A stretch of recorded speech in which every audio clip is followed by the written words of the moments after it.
Hello, everybody. Welcome to another episode of Erickson TV. Curtis here with Lauren. Hello, Lauren. Hey, Curtis. Hey, everybody. Hey, Lauren.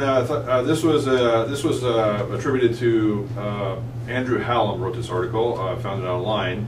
Okay. And the title of the article says, "Do studies explain why your financial advisor might lie?"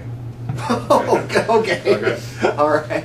Let's see how this goes. The first thing he did is he used an example of one advisor. So the example was the advisor was given a portfolio to manage, and he said that what he would do is build a diversified portfolio of mutual funds, and he would pick the best best performers, and he would beat the benchmarks. Okay. All right.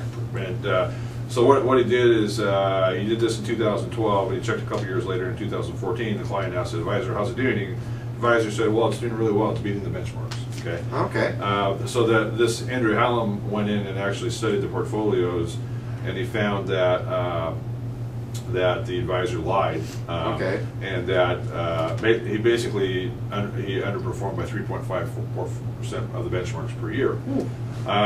That's a lot. Yeah, and then he used that as kind of a stepping stone and says the S&P Dow Jones publishes something called the persistence scorecard, and it says that when you pick funds based on a strong track record, the 2014 evaluated 687 mutual funds that were the top quartile performers as of March of 2012.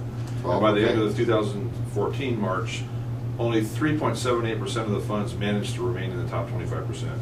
Right. So that's big. That's a big. That's right. A small number.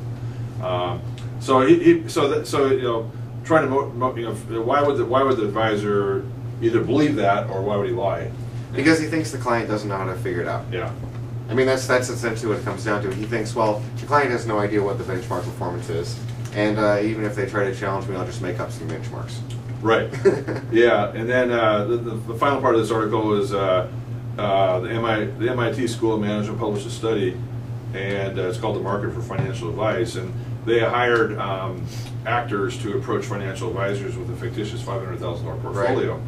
And in some cases, the portfolios were made with low-cost index funds. So they already had a current portfolio that they were asking for management help. Right. Yeah. Okay.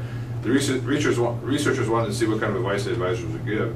Over a 5-month period, the actors made nearly 300 visits to different financial advisors in the Boston area, and when showing their portfolio of index funds, most of the advisors turned up their noses. 85% said actively managed funds were better. Okay. And the quote was this. Anyway, a further wide study called "A Case for Index Fund Portfolios" said between 1997 and 2012, they found that portfolios made up of just one actively managed fund per asset class stood an 83% chance of losing to a portfolio of index funds.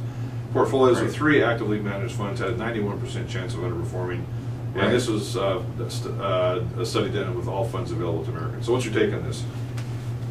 Yeah, well, 85%. That's kind of 85%.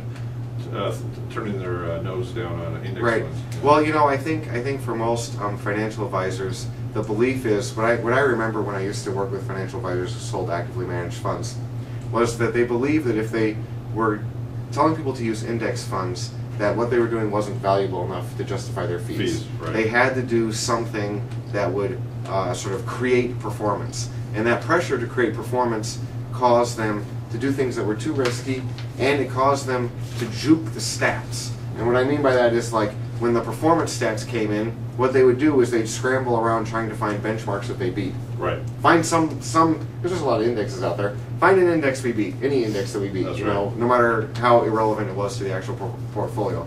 So I think both of those things are really not in the client's best interest. Okay. Well, yeah, I think the bottom line is most financial advisors still get paid under the commission structure. That's right. And there's not really a lot of commission index funds. That's true. All right. Well, thank you for watching this episode of Erickson TV, and we'll see you next time. Bye now. See you next time.